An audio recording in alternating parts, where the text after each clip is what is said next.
From the outside, they looked like the kind of family people envied. A tidy home with trimmed hedges and fresh white shutters. Two well-behaved children who smiled at Sunday service. And a couple, Emma and Mark, always seated in the front pew, holding hands as the pastor preached. They were the picture of Christian devotion. He, a respected leader in the church. She, a loving wife and mother who led the women's Bible study every Thursday. But pictures lie. Behind closed doors, there were no prayers whispered together at bedtime, no laughter at the dinner table, just silence. Heavy, unforgiving silence. Emma smiled for the congregation, but inside she was fading. Each day she followed the motions, wake the children, pack their lunches, clean the house, pretend everything was fine. But something was missing, something deep. Not just romance, not just passion, it was recognition. She longed to be seen, not as a wife, not as a mother, not as a servant of God, but as a woman. Mark, though faithful in Scripture, had grown distant in spirit. He was a man of discipline, of principle, of image, but not of intimacy. Their conversations had dwindled into updates, bills, chores, schedules. The warmth had gone. The connection had died, quietly, respectfully, like everything in their life. And Emma? She began to wonder if this was all God intended for her. A life of duty, of spiritual obedience and emotional starvation. Then, Ahmed moved in next door. A polite wave, a kind word over the fence, a gentle smile that lingered just a little too long. Harmless, at first, but the most dangerous storms always begin with a quiet breeze. And in the stillness of suburbia, a spark was lit. One that would burn through marriages, faith, and a man's life. Emma once believed that love grew stronger with time. That the quiet nights, the folded laundry, the packed lunches, all of it meant something. That devotion, even without words, was still devotion. But years passed, and what she got in return for her loyalty was absence. Mark wasn't cruel. He wasn't violent. He was, in many ways, a good man. He paid the bills. He showed up to church. He never raised his voice. But that's the thing about emotional abandonment. It doesn't shout. It whispers. And it disappears. Emma spent her days inside 4 beige walls, cooking meals that went unappreciated, folding clothes he never noticed, waiting in silence for a man who stopped seeing her long ago. Their love had become routine, predictable, cold, like the polite nods they gave each other in passing. They still prayed together, but never really spoke. And somewhere along the way, Emma stopped believing she was worthy of more. She poured herself into her children, Sarah, now 12, and David, only 8. She drove them to school, read them bedtime stories, helped them memorize Sunday verses. But even the joy of motherhood began to fade under the weight of her invisibility. She tried to fill the void with service, church committees, fundraisers, women's fellowship every Thursday. But those were masks, worn to convince herself that she still mattered. In truth, she was slowly withering, not from neglect, but from being forgotten. And every night, after the children had gone to bed, she would sit by the window, staring at the darkened street, watching porch lights flicker across the neighborhood, and wondering, is this it? Is this all there is to a good Christian life? She had prayed for warmth, for meaning, for someone to look at her like she still existed. She never expected that answer to come from the man next door. But when it did, she didn't look away. He moved in quietly. No big trucks, no noisy chaos, just a man, his wife, and their infant son. unpacking a new life in the house next door. Ahmed was different. He wasn't loud or overly friendly, but he was present, in a way Mark hadn't been in years. When Emma first saw him, he was carrying groceries in one hand, cradling his sleeping son in the other. She noticed the care in his movements, the patience in his face, the softness in his eyes. It wasn't attraction. Not then. It was recognition of something human, of something alive. Their first conversations were brief. Neighborhood gossip, trash pickup schedules, weather, safe topics, harmless smiles. But over time, those small exchanges became moments Emma looked forward to.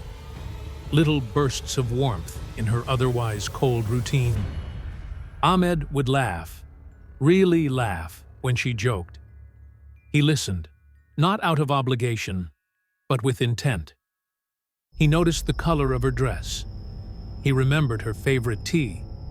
It had been years since anyone had asked Emma how she was, and actually waited for the answer. And Ahmed? He was quietly drowning in his own world of silence. His wife, Aisha, had fallen into a deep postpartum depression. She barely spoke. She barely left the house. Their once loving home had become a place of stillness and sorrow. Ahmed, like Emma, had no one to talk to, no one to lean on, until her. He didn't see her as the Christian wife next door. He saw her, the woman behind the smiles, the woman who needed to be seen. It wasn't supposed to happen. Not between them, not across that religious divide, not within a neighborhood built on routine, family values, and appearances. But sometimes, what's forbidden doesn't whisper, it roars. Emma began looking for reasons to linger at the mailbox. Ahmed started watering his plants a little later than usual. A glance turned into a conversation into connection, and connection became temptation. They hadn't touched, not yet, but emotional intimacy has its own kind of gravity, and they were falling, slowly, quietly, fatally. Neither of them realized it yet, but the door had already opened, and neither of them would walk out of it whole. It started on a rainy Thursday. Emma had just come back from church, her umbrella broken, her shoes soaked. The kids were at her mother's. Mark was away on another overnight retreat with the church elders. She walked past Ahmed's front porch, soaked, shivering, when his door opened. "Emma, you okay?" She hesitated, and that's all it took. He invited her in, just for a moment, just to dry off. The room was warm, the lights low. A kettle whistled on the stove. Soft Quranic music played from the next room, almost like a heartbeat.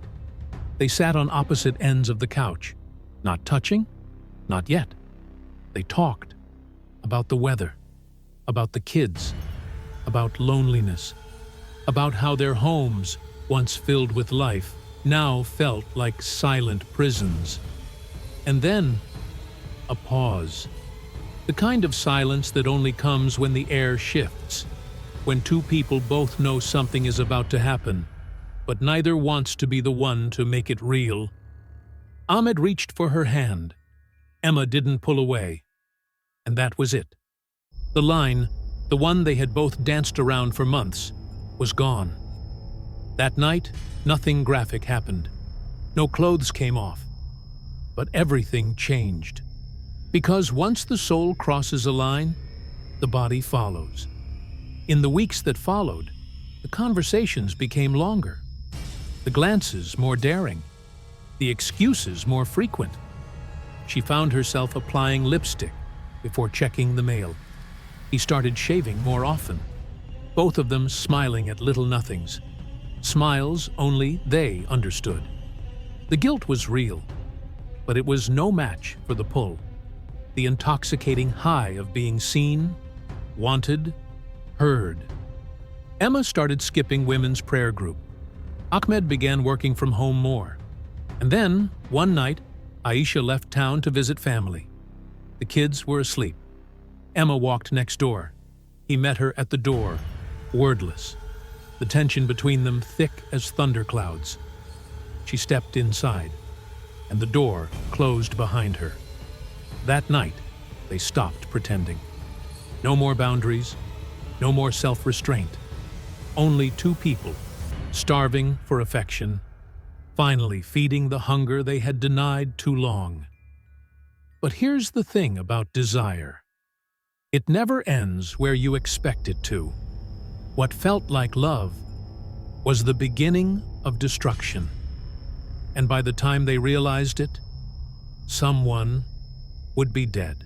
Every Sunday, Emma sat in the front pew, her Bible in hand, her eyes closed during prayer, her voice steady as she led the hymns.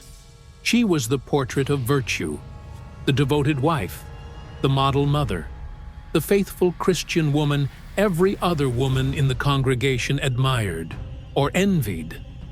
But no one saw what happened after dark, because by night, Emma slipped out of that role like a coat that no longer fit. And in its place, she wore something else: desire, defiance, and deceit. She and Ahmed had mastered the art of secrecy. Quick glances across backyard fences, coded texts disguised as reminders about neighborhood trash pickup, and quiet footsteps. Always after the children were asleep. Always when Aisha was gone. Emma's Bible still lay by her bedside, but it hadn't been opened in weeks. She told herself she'd pray later, that God would understand, that this wasn't really sin, just a mistake she hadn't figured out how to fix yet. But even she knew that was a lie. Every time she left Ahmed's house, she'd look up at the stars and feel smaller than she ever had. Guilty, ashamed, but also alive. Because for the first time in years, someone touched her like she mattered, listened like she had a mind, held her like she was more than just a background figure in a man's spiritual journey. And Ahmed? He had begun to change too. No longer the composed, soft-spoken neighbor, he became impulsive, forgetful. His wife, Aisha, started noticing the cracks, late nights, slipped details, cold avoidance in bed. The faith he once wore so naturally now weighed like a noose. And yet, he couldn't stop. Not from seeing Emma, not from needing her. Because Emma was no longer just a neighbor. She was his escape, his addiction. And the more their lives unraveled behind closed doors, the more perfectly they smiled in public. At church picnics, at school drop-offs, at neighborhood watch meetings. They had become experts in deception, masters of the mask. But masks crack, and secrets rot from the inside out. They thought they could control it, that they could balance devotion and betrayal. But dual lives don't last long, and this one was about to implode. They thought they were invisible. Two lovers hidden in the routine of suburban life. But even the best lies leave a scent. Mark noticed it first, not in something obvious, like a lipstick stain or a strange number on a bill. It was in the absence. The way Emma stopped humming while folding laundry. The way she answered his questions with delayed half-smiles. The way she seemed far away, even while sitting across from him at dinner. He prayed about it. Of course he did. He thought it was stress, church responsibilities, motherhood fatigue. But Mark wasn't a fool, and Emma, for all her practiced poise, had never been good at pretending. She came home late, offered vague excuses, sometimes smelled faintly of cologne that wasn't his. He didn't say anything, not yet, because Mark was a man of order, of structure, of certainty. He would wait, watch, gather. And he wasn't the only one growing suspicious. Across the fence, In a house that once echoed with lullabies and late-night prayers, Aisha was crumbling. She had spent months trapped in the fog of postpartum depression. Barely noticing Ahmed's late returns, his sudden distance, his silence in bed. But depression doesn't blind you forever. Eventually, you open your eyes, and what Aisha saw terrified her. Her husband, once gentle and dependable, now flinched at her touch. He stared at his phone too long. He spoke of Emma too fondly, in casual, offhand mentions that felt rehearsed. One afternoon, while folding laundry, Aisha found something in Ahmed's jeans pocket. A note, handwritten, brief, no name, just tomorrow, after 9, same place. Her hands trembled. She didn't confront him. Not yet. Because like Mark, she needed to be sure. She needed proof, not just suspicion. But both spouses, once blind in routine, had now opened their eyes. The tension grew like static in the air. Unspoken. Undeniable. Emma couldn't sleep. Ahmed couldn't focus. Their stolen moments now came with the bitter taste of fear. The thrill was fading. The lies were stacking. They were no longer just sneaking around. They were being hunted. And in the shadows of two crumbling marriages, something far more dangerous was taking root. Rage. March 3rd, 2012. Atlanta was drenched in rain. Lightning lit up the sky like a warning. But the real storm was waiting inside the walls of Emma's home. She had planned everything. Mark was supposed to be out of town. Another church retreat. Another weekend of holy silence. The kids were with her mother. The night was hers and his. Ahmed parked 3 houses down. Umbrella low. Hoodie pulled tight. No one saw him slip through the side gate. No one saw the front light dim. Just 2 people chasing the only thing that made them feel alive. They kissed in the kitchen, hurried, desperate. Emma's hands trembled as she poured tea she didn't intend to drink. Ahmed leaned against the counter, watching her like she was the only real thing in his world. And then, a sound. Keys in the door. At first, Emma thought it was thunder, but the soft creak of the doorknob silenced everything. Mark had come home early. No warning, no phone call, just instinct. A voice in his gut that said, "Go home." Now, and there he was, standing in the doorway, soaked from the rain, Bible in one hand. Seeing his wife, the woman he had prayed for, forgiven, led in faith, wrapped in another man's arms. For a split second, no one moved. Time didn't slow down. It shattered. Mark dropped the Bible. His face was stone, but his eyes burned. "Get out!" He didn't scream. He didn't cry. He moved with purpose. Toward the counter, toward the knife. Emma shouted. Ahmed stepped forward. And then, chaos. Chairs overturned. Shouts. A blur of limbs in a narrow kitchen. Mark lunged. Ahmed grabbed his wrist. The knife clattered. Emma tried to scream, but the sound caught in her throat. Then, a flash of metal. A gasp. Silence. Mark staggered back, 2 red stains blooming across his white shirt. He collapsed onto the floor. His last breath barely a whisper. The rain still fell outside. But inside, everything was still. Emma dropped to her knees. Ahmed stared at his hands. The blood, the blade, the horror. Neither of them meant for this to happen. But they had been building toward it for months. Every lie, every kiss, every night of stolen time, all of it, led here. And now, there was no going back. The knife hit the floor with a cold clatter. Mark's body didn't move. His blood pooled around him, quiet, thick, final. For a moment, Emma and Ahmed just stood there, frozen, breathing, breaking. The only sound was the steady tick of the kitchen clock. counting down the seconds since everything became unforgivable. Emma dropped beside Mark, her hands trembling as she touched his face. Still warm. She whispered his name. Once. Twice. But he was gone. Ahmed stood motionless. Like if he didn't blink, this wouldn't be real. But it was real. Too real. And reality meant consequences. "You have to go," Emma whispered, her voice barely audible through the storm in her chest. "Now." Ahmed hesitated. His hands, still wet with blood, hovered in the air like they didn't belong to him. He backed away, stepping over the fallen Bible, over the broken life they'd created, and disappeared into the night. Emma was alone now, and she had a decision to make.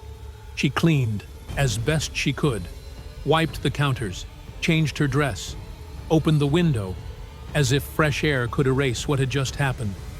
When the police arrived the next morning, tipped off by an anonymous 911 call from a neighbor who heard something, Emma played her part. She was the grieving wife, in shock, alone with her children, now motherless in every sense that mattered. She told them it must have been a break-in, a robbery gone wrong. She recited the story like a prayer. She had come home and found Mark already on the floor. No idea who did it. Just horror. But lies are slippery, and blood has a memory. The detectives noticed inconsistencies. No signs of forced entry.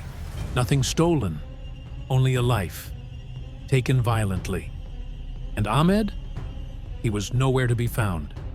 His wife Aisha reported him missing 2 days later. His phone, off. His car, abandoned in a motel parking lot 3 counties away.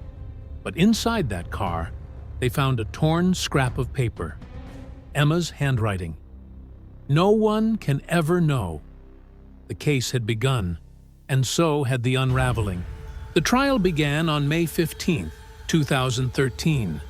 But the judgment had started long before the gavel hit the bench. The courtroom was packed. Journalists, church members, neighbors who once waved politely from across the street now whispered behind hands. Emma sat quietly at the defendant's table.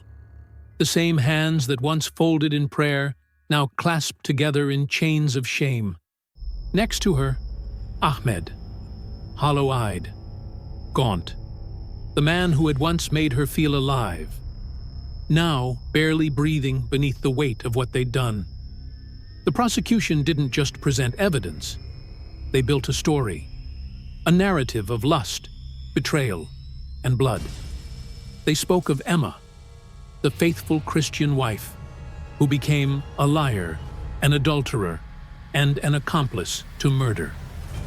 They spoke of Ahmed, a man torn between cultures, convictions, and carnal desire, who let temptation override every value he once held sacred.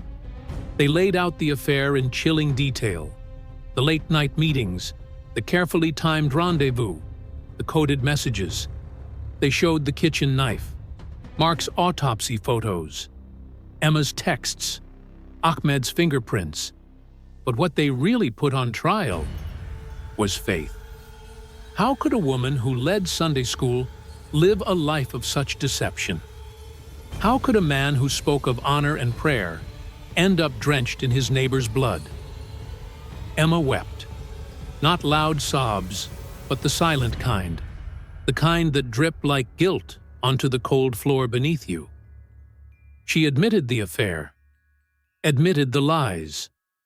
But she denied knowing what would happen that night. She said she never meant for it to go that far. That Mark's death was an accident. Ahmed claimed self-defense. That Mark had attacked him first. That it had all happened so fast. But the jury didn't buy it. Not after hearing from Aisha. Not after reading Emma's letter. The one they found in Ahmed's car. No one can ever know. 8 words. That said everything. The trial lasted 3 weeks, but it only took the jury 6 hours. Ahmed, guilty of manslaughter, 25 years, no parole. Emma, guilty of obstruction, conspiracy, and accessory to murder. 15 years. Tears couldn't save her. And when the verdict was read, no one cheered. Because this wasn't victory. It was ruin. Of a marriage. Of a family. Of faith. When the prison doors closed behind Emma and Ahmed, the story didn't end. It lingered. In the quiet halls of the church, where Mark once led Sunday prayers. In the corner house on Willow Street, where the blinds stay shut now, even in daylight. In the eyes of two children, who would never again call their father Dad, or feel their mother's arms without thinking of betrayal. Sarah was 14 when the world collapsed, old enough to understand what a trial meant, old enough to read the headlines, "Devout Christian wife guilty in husband's death." She changed schools twice, stopped going to youth group, stopped believing anyone, including God, could hear her anymore. David was 10. He just knew Mom was gone, and Dad wasn't coming back. They now live with Emma's sister, out of state. A home full of silence, of broken routines, of questions that may never find answers. Across town, Aisha packed up what little dignity she had left and vanished. She took their son, barely old enough to form memories, and moved 3 states away. Ahmed's name was erased from their life like chalk on a wet board. But some things don't erase, not really. Behind bars, he writes letters no one answers. Letters to his son, to Aisha, to God. Emma writes too. Long pages of scripture, of apologies, of the life she used to dream of. But redemption can't undo murder. And prayers whispered through prison bars sound very different than the ones whispered from pews. Mark's grave sits beneath an old oak tree, the kind of place that once would have felt peaceful. Now, it just feels unfinished. Because in this story, the dead aren't the only ones buried. Faith was buried. Trust was buried. Love, too, crushed beneath the weight of desire, denial, and desperation. And the ghost that haunts this tale isn't just Mark. It's the echo of a question. How did it go this far? It started with kindness, with glances, with the need to feel wanted again. But it ended in blood, in chains, in children left holding the cost of adult choices. So, if you take anything from this story, let it be this. No affair stays secret. No sin stays silent. And the moment you say, "It's just one time," is the moment the cracks begin. Sometimes, you lose everything before you even realize you're falling.